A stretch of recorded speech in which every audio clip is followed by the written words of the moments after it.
Dit is de demo-site van Vitens in Maatburgum. Zo op het eerste gezicht valt er net een soort te begin. Ja, een hal met proefopstellings. Je zou ik net zeggen dat je mogelijk grote zaken uitvoeren worden. Maar het is wel zo.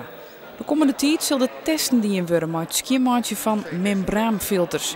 Filters die het zout uit het water helpen. Maar om die filters weer te maken, zijn er altijd chemicaliën nodig. En wij hebben bedacht dat je die membranen ook zou kunnen reinigen met een soort spaarrood.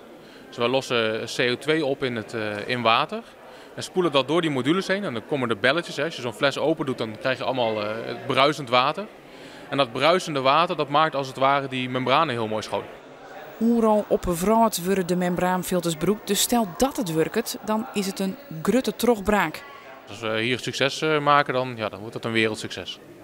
Dat zeg je op een toon van, ach ja, even een wereldsucces. Maar het is toch super spannend? Ja, ik moet zeggen, van binnen dan mijn hart klopt. Want het is echt een spannende proeven die we hier de komende 4-5 maanden gaan doen.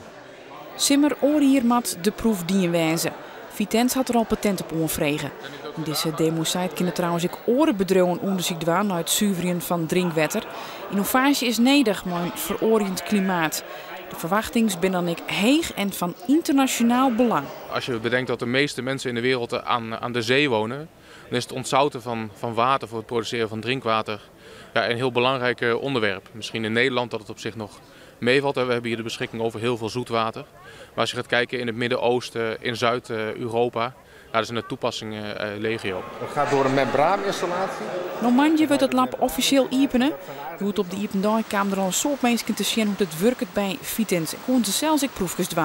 Moet jij dat even uitleggen? Wat zit er in je onderste fles? Al met al kwamen er 400 bezoekers op de Iependaai van Vitens aan.